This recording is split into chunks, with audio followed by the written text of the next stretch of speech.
Of the things that happens on the job that people don't really talk about, at least publicly, but they sort of talk about behind the scenes, is when your boss has an addiction problem and shows up to work high or hungover or, just pretty significantly impaired. Hi, my name is Dr. Natalie Jones. I'm a licensed therapist. Um, so this is something that happens quite a lot, and I know I used to work. I've worked several times in employee assistance programs. Um, so this is something that's fairly common where people's not just bosses, but also employees. But a lot of times, bosses will show up under the influence or have addiction problems that will leak over into their job or their ability to do their job. And it just sort of snowballs, and people really just sort of tank their professional career because their addiction kind of takes over. But sometimes what tends to happen in the workplace, at least from what I've experienced, is that um, people will almost like work around it. Like HR and everybody, leadership may also look the other way, and until it gets to a certain point.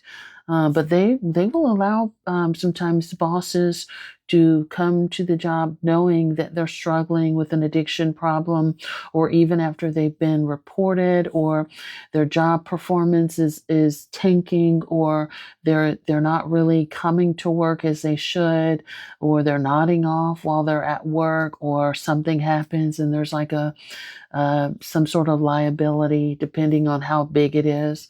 Um, but you know, but in the meantime, until they're dismissed, or if they're ever if they're even if they're not ever dismissed, a lot of the times what it causes a huge chaos in the workplace from just again the liability. So everybody else is having to step up to sort of take over the supervisors. There could be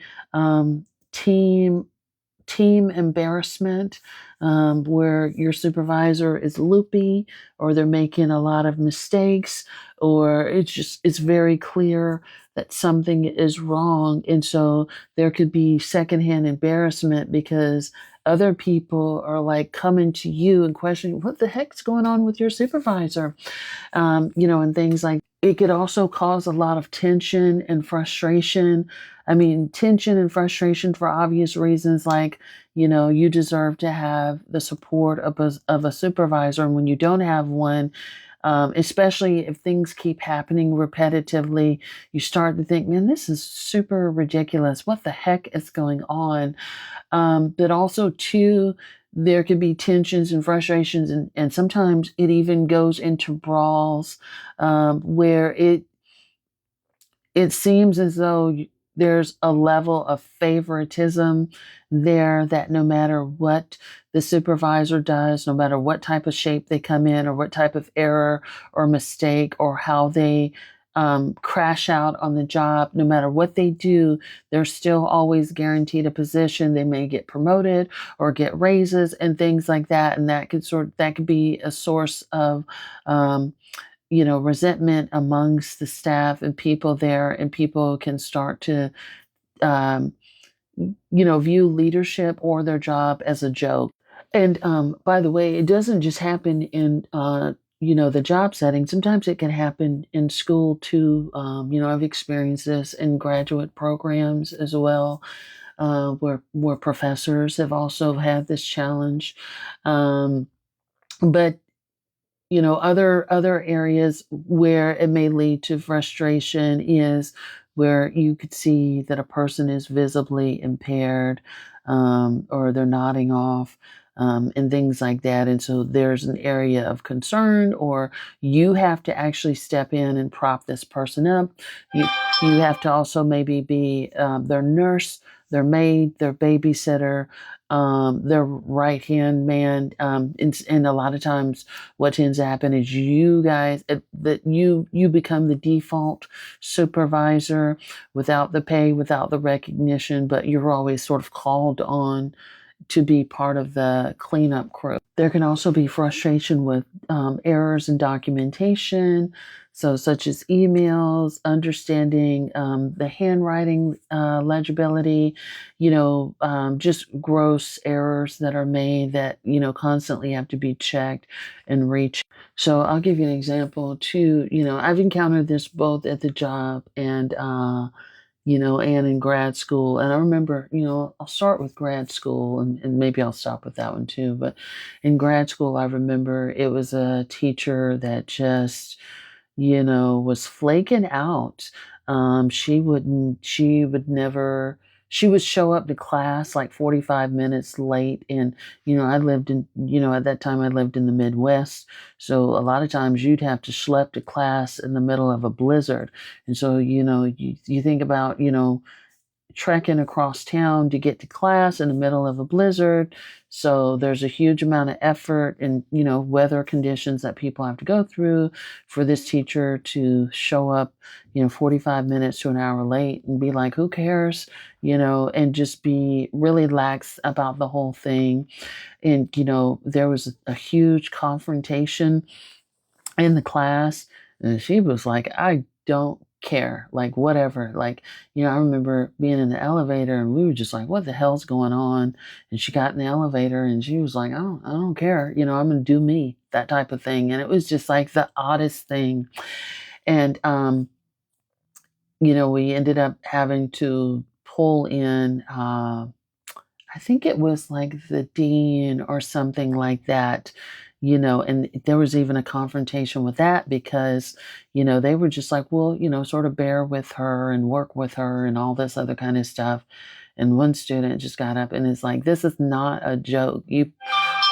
I pay a lot of money to be here at this school. And, it wasn't, she wasn't lying. We were all kind of like, what is it going to take? But, ultimately that professor ended up being let go. But it was a lot of stuff that we kept having to go through before that happened. And it's not like we necessarily wanted someone to be fired, but, you know, we, grad school, I don't know how much it was, but I think it's like $1,000 a credit hour, something like that. I mean, so it's fairly expensive.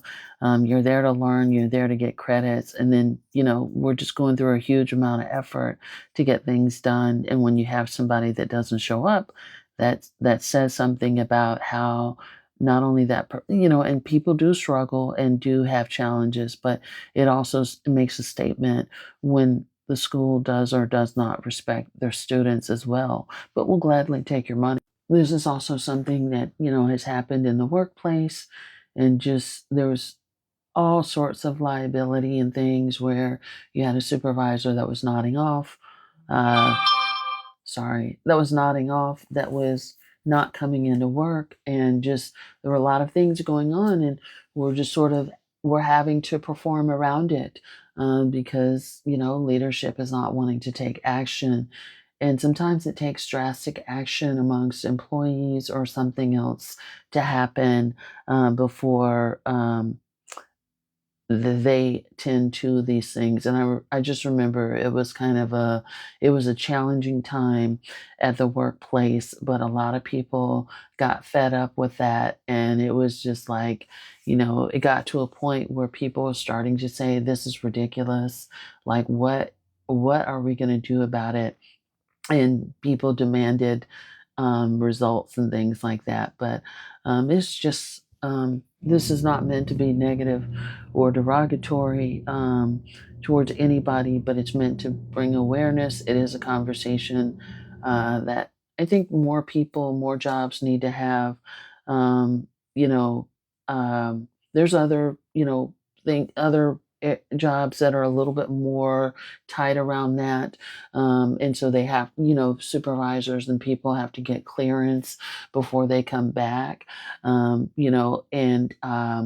they have to go, they're recommended to go to rehabilitation and things like that, and get a letter before they can come back. So there are jobs, and then there's some jobs that just fire you. But anyway, let me know what you guys think, if this is something you've ever experienced. Like, comment, follow, and share, and definitely subscribe.